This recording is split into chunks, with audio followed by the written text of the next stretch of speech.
Private members' business, notice number 9, a motion on nuclear weapons to be moved by the member for Macquarie. I call the member for Macquarie. I move the motion relating to nuclear weapons in the terms in which it appears on the notice paper. Deputy Speaker, I acknowledge the more than a dozen people behind me in the chamber, even at this time of night, to hear us debate this important matter. July 1 marks the 80th anniversary of the first US nuclear detonation in the Marshall Islands. The 2nd of July will mark 60 years since the first French detonation at Mururoa Atoll. This motion is an opportunity to acknowledge the harmful and enduring environmental, cultural and health consequences of cumulative historical United States, French and British nuclear testing in the region carried out between 1946 and 1996. During that period of nuclear weapons testing in the Pacific, more than 300 nuclear detonations were conducted across the Marshall Islands, French Polynesia, Kiribati and the surrounding region. Between 1946 and 1958, the US conducted 67 nuclear weapons explosions in the Marshall Islands. Between 57 and 58, Fijian soldiers were deployed to what is now part of the Republic of Kiribati during the series of 9 British nuclear explosions.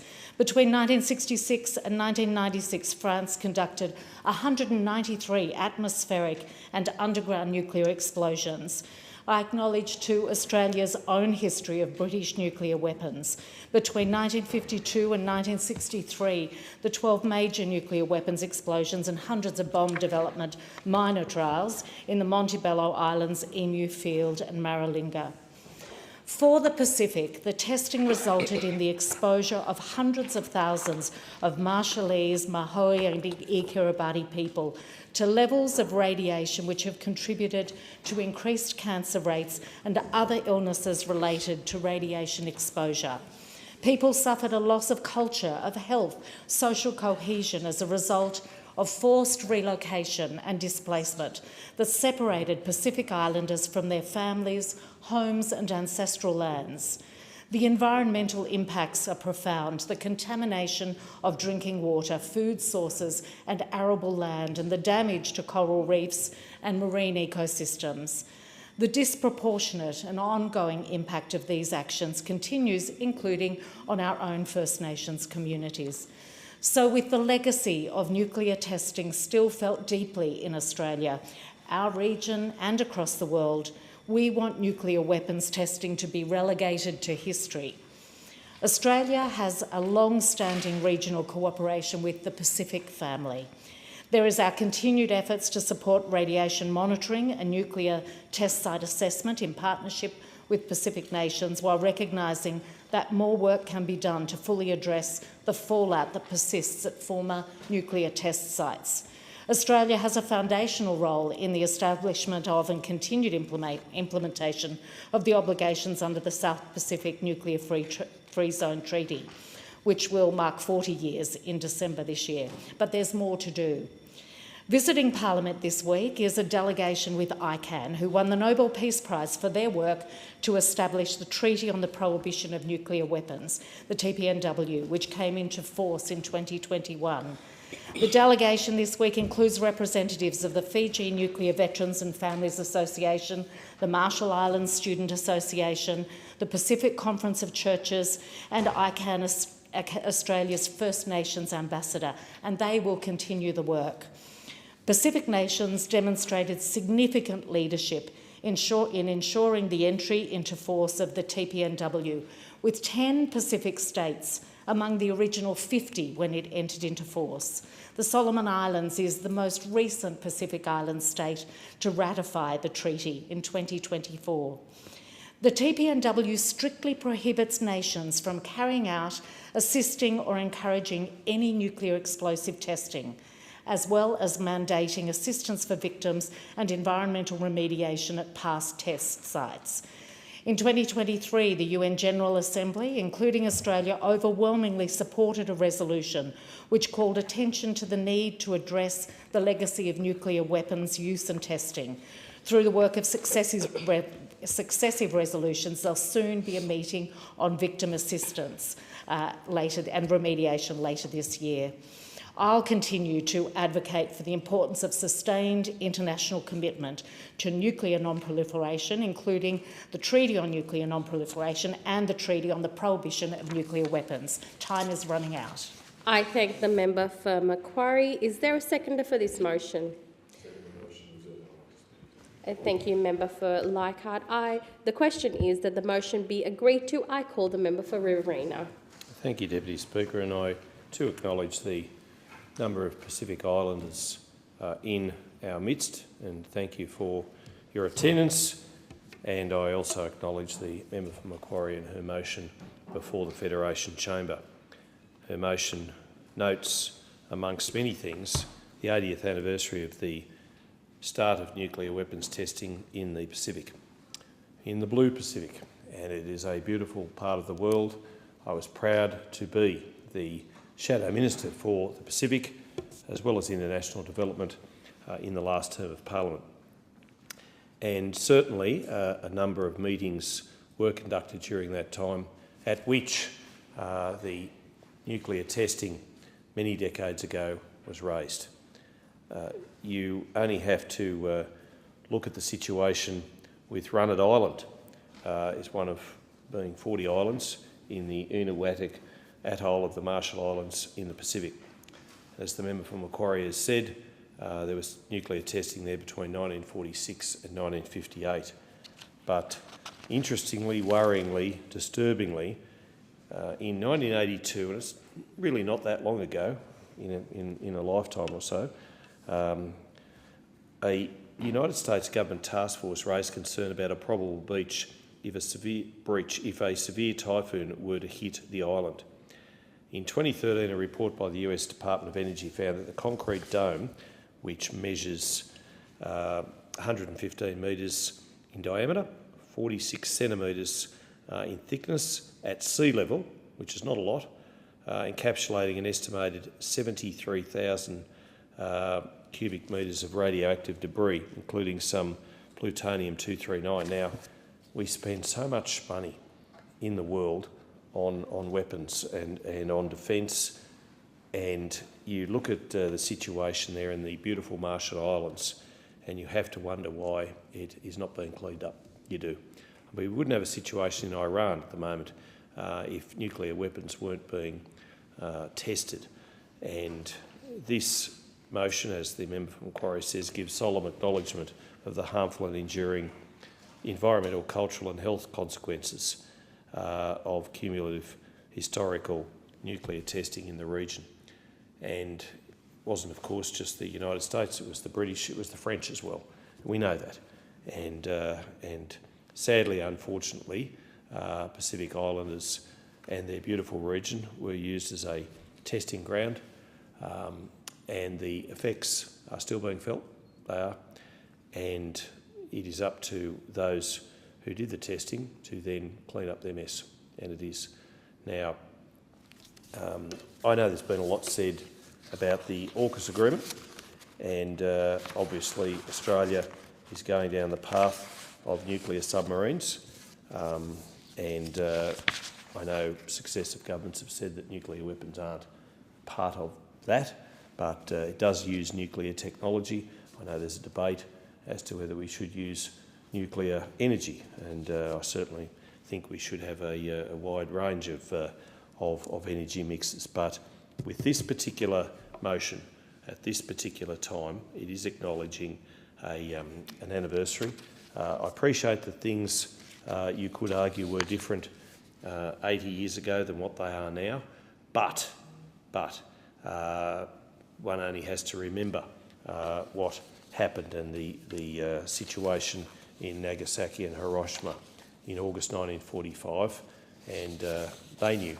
And certainly, when you look at the dome, there is the amount of explosive force that the testing in the Marshall Islands, primarily at the Bikini Atoll and Enuatik Atoll, the testing totalled 108 megatons of explosive force. That is the equivalent of dropping a Hiroshima-sized bomb every single day for 20 years. Now that's a lot. It's too much. Now, the manifestation and the effects of that are still being felt, and I only need to look at those opposite to know that you are still feeling this. And I appreciate it. I acknowledge where you are coming from, and I also again recognise this very important motion brought about at this very important anniversary. I thank the member for Riverina. The question is that the motion be agreed to. I call the member for Leichhardt. Thank you, Speaker. For now I am death, destroyer of worlds. Robert Oppenheimer understood the potential, the damage, the fear that his research and invention could create. I am old enough to remember the French testing Mural Atoll in the late 90s. While underground, the video footage, grainy as it was back then, boom, watching the entire ocean convulse, and the fear and the confusion, the belief that we had been past all of this, and the enduring question, why? A question that I asked, tucked away in southeast Victoria, safe, unable to be touched. Why? A question that I'm sure goes through many of your minds every day. Why? So I rose to speak today to recognise this sombre and important anniversary, and to begin by acknowledging everyone who has suffered real and lasting harm from the nuclear testing that we're talking about here today. And there's no denying the human toll, but there's no denying the cultural toll. What that means to traditional fishing rights, traditional lands, things that had been there, important things, cultural touchstones that had been around for generations, erased for no gain, for no reason. I acknowledge that loss, and I acknowledge that suffering, and I acknowledge the cultural, emotional and physical pain that so many of you must be suffering. Marking anniversaries like this are important. If you do not remember the past, you are doomed to repeat it. And they will serve us as a reminder of what can never be allowed to happen again in the future. And hopefully they provide time for those who need to grieve, mourn and heal, and to understand that we in this place try to facilitate that as best we can. And I know over the next month there'll be many vigils and commemorations, some out the front on Wednesday morning, and I know that there are dedicated residents from the far north who have come here to attend this vigil.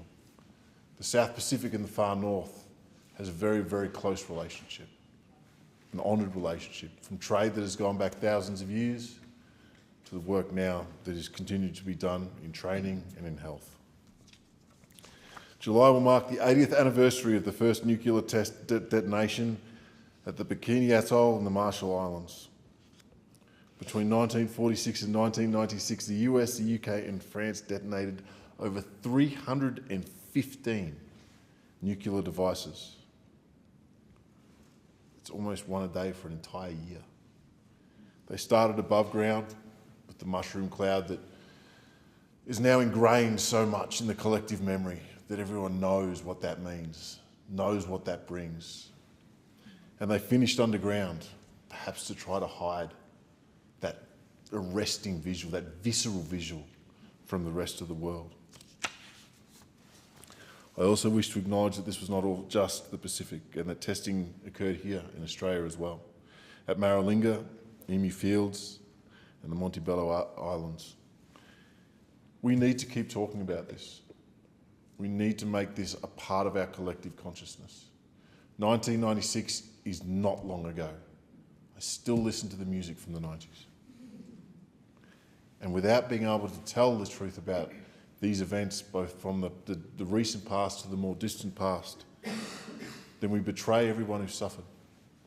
And we leave behind those who've had everything taken from them. Because this includes forced removal of communities.